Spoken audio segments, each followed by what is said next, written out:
Ghana's bold decision to close U.S. military bases has sent shockwaves through the international community, signaling a dramatic shift in its foreign policy.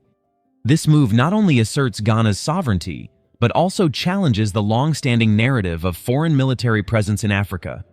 Is this the beginning of a new era for African independence? The significance of Mahama's comeback. John Mahama's comeback to the presidency is nothing short of electrifying. His victory is more than just a political win. It's a rallying cry for Ghanaians ready for change. After years of economic struggle and dissatisfaction with the previous administration, Mahama's leadership promised a new direction, one that prioritizes the interests of Ghanaians over foreign powers. So, what makes Mahama's return so significant? First off, he has a track record. He served as president from 2012 to 2017, making strides in infrastructure and education. But let's be real. His second term comes when Ghana faces serious economic challenges. Inflation is rising, public debt is soaring, and many Ghanaians are struggling to make ends meet. Mahama knows this, and he's ready to tackle these issues head-on. His election represents a collective yearning for stability and progress in a nation that has faced economic turmoil. With Mahama back in office, there's hope for a renewed focus on policies that prioritize local needs over external pressures. This is not just about politics. It's about restoring faith in leadership and providing Ghanaians with the tools they need to succeed. A vision for economic independence. At the heart of Mahama's agenda is a bold vision for economic independence. He understands that Ghana has been trapped in a cycle of dependency on foreign loans and aid for too long. This system has kept the country vulnerable, with decisions often dictated by external forces rather than by the people's needs. So, what's Mahama's plan? It revolves around self-sufficiency. Mahama wants to flip the script on Ghana's economy. He aims to create an environment where Ghanaians can thrive without relying on Western powers. This means investing in local industries, promoting entrepreneurship, and harnessing Ghana's rich natural resources for the benefit of its citizens. Instead of following Western orders, he aims to chart a course that prioritizes Ghanaian interests. This vision includes diversifying the economy beyond traditional sectors like gold and cocoa. While these industries are vital, they shouldn't be the only pillars supporting Ghana's economy. By investing in manufacturing and technology, areas that can create jobs and stimulate growth, Mahama envisions a future where local products are not just consumed domestically, but also exported globally, reclaiming national resources. Now let's talk about reclaiming national resources from foreign control. For years, foreign companies have dominated key sectors of the economy, often reaping huge profits while local communities see little benefit. Mahama wants to change this narrative. He aims to implement policies that empower Ghanaians to take control of their resources. This fight for sovereignty isn't just about economics. It's about national pride. Mahama believes that Ghanaians should own their land and resources. By prioritizing local businesses and ensuring that profits stay within the country, he hopes to foster a sense of community ownership and responsibility. Think about Ghana, where local entrepreneurs are supported, where profits from natural resources benefit local communities instead of foreign investors. This shift can create jobs, improve living standards, and build a more resilient economy. Mahama's administration plans to put Ghanaians at the forefront of resource management, ensuring that they reap the rewards of their labor. Youth empowerment initiatives. But what about youth? They are the future of Ghana. Mahama recognizes that engaging young people is crucial for sustainable development. His administration plans to focus on job creation through innovative programs targeting youth employment in emerging sectors like agribusiness and digital technology. Think of young Ghanaians stepping into roles as entrepreneurs or tech innovators.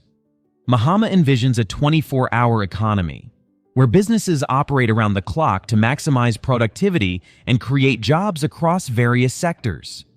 This initiative could be a game-changer for youth employment, providing opportunities in industries aligned with global trends. Education will play a key role in this transformation. Mahama aims to invest in training programs that equip young people with the skills they need to succeed in today's job market.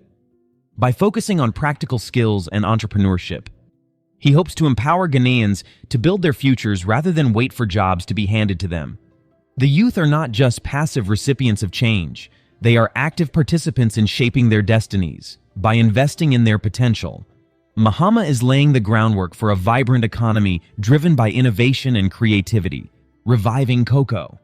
Now let's pivot to one of Ghana's most beloved treasures, cocoa. As one of the world's leading cocoa producers, this industry holds immense potential for economic growth. However, it has faced numerous challenges: declining production levels due to climate change, diseases affecting cocoa trees, and inefficiencies within the Cocoa Marketing Board. Mahama's proposed reforms aim to revitalize this critical sector by restructuring the Cocoa Marketing Board to ensure that profits flow directly to farmers rather than getting lost in bureaucracy. This means creating systems that support farmers, better providing them with access to resources, fair pricing, and training on sustainable farming practices. By enhancing efficiency at every level of cocoa production, Mahama hopes not only to boost production, but also to secure fairer profits for farmers who work tirelessly in this industry. Think about farmers being able to invest in their communities or send their children to school because they're receiving fair compensation for their hard work. But it doesn't stop there. Mahama also wants Ghanaian cocoa products, like chocolate, to be processed locally instead of being exported as raw beans. By adding value within the country, Ghana can retain more profits and create jobs in processing facilities. The 24-hour economy. Let's dive into an innovative concept that could transform Ghana's economic landscape: the 24-hour economy. John Mahama is advocating for this model to maximize productivity and create jobs. The idea is simple. By operating businesses and services around the clock, Ghana can increase its economic output significantly. Think about factories, markets, and service providers working in shifts throughout the day and night. This approach could lead to increased employment opportunities. As more workers would be needed to maintain continuous operations, Mahama believes the model can benefit sectors like manufacturing, logistics, and hospitality, where demand often fluctuates throughout the day. Moreover, a 24-hour economy could enhance consumer convenience. With businesses open at all hours, Ghanaians would have greater access to goods and services, which can improve overall quality of life. This initiative also aims to attract foreign investment by showcasing Ghana as a dynamic market ready for business, from debt to development. Now, let's address a critical issue facing Ghana: the debt crisis. With rising debt levels threatening economic stability, Mahama recognizes the urgency of implementing effective fiscal reforms. His strategy focuses on transitioning from a debt-dependent economy to one that fosters sustainable development. One key aspect of Mahama's plan is to engage in debt restructuring negotiations with international creditors by seeking more favorable terms, such as lower interest rates or extended repayment periods. Ghana can alleviate some of its financial burdens. This approach aims to free up resources that can be redirected toward essential services like education and healthcare. Additionally, Mahama intends to enhance domestic revenue generation. This involves broadening the tax base and improving tax collection efficiency. By ensuring that everyone contributes fairly, the government can increase its revenue without placing undue pressure on citizens. Investing in infrastructure is another cornerstone of Mahama's strategy. By prioritizing projects that stimulate economic growth, such as roads, energy, and technology, Ghana can create jobs and foster an environment conducive to business development, closing U.S. military bases. Next, we turn to a bold diplomatic move: closing U.S. military bases in Ghana. This decision reflects Mahama's commitment to asserting Ghana's sovereignty and independence from foreign influence. By taking control of its military partnerships, Ghana can redefine its role on the global stage. The closure of these bases has several implications. Firstly, it allows Ghana to reassess its security needs without external pressures dictating policy decisions. Mahama believes that national security should be tailored to local contexts rather than shaped by foreign agendas. This shift also opens the door for strengthening regional cooperation within Africa by fostering alliances with neighboring countries. Ghana can work collaboratively on security issues while promoting stability across the region. Mahama envisions a future where African nations support each other rather than relying heavily on Western military presence. Furthermore, closing these bases sends a powerful message about Ghana's commitment to self-determination. It reinforces the idea that Ghanaian interests come first, and that national security strategies should reflect the will of the people rather than external powers. Promises made, promises kept. Now let's delve into Mahama's social contract with Ghanaians, a framework designed to ensure accountability and transparency in governance. This contract outlines his commitment to delivering on key promises made during his campaign, focusing on job creation, education, and healthcare. One of the central tenets of this social contract is community engagement. Mahama plans to involve citizens in decision-making through public consultations and forums where their voices can be heard. This participatory approach aims to build trust between the government and the people while ensuring that policies reflect the needs of communities. To assess progress on his commitments, Mahama intends to implement regular reporting mechanisms that provide updates on key initiatives. By being transparent about successes and challenges, he hopes to foster a culture of accountability within his administration.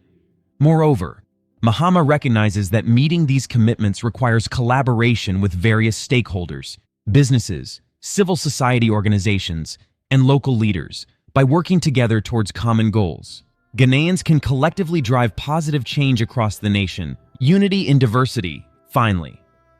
Let's explore how Mahama plans to promote unity and diversity as a pathway forward for Ghana, in a nation characterized by diverse cultures, languages, and traditions. Fostering social cohesion is crucial for achieving economic independence. Mahama envisions an inclusive approach that brings together different groups, rural communities, urban populations, youth organizations, to collaborate on initiatives aimed at national development. By recognizing and celebrating diversity as a strength rather than a barrier, he hopes to create a sense of belonging among all Ghanaians. One key initiative involves creating platforms for dialogue among various sectors of society. These platforms will facilitate discussions around shared challenges and opportunities while encouraging collaboration across regions and industries. Ultimately, Mahama believes that unity is essential for harnessing the collective potential of Ghanaians in pursuit of economic independence. By embracing diversity as an asset rather than a division, Ghana can build a stronger foundation for sustainable growth and development. What do you think about the idea of a 24-hour economy? How do you feel about closing U.S. military bases as a statement of sovereignty? Drop your comments below and let's start a conversation. If you find this video insightful, don't forget to like and subscribe for more content. Thanks for watching.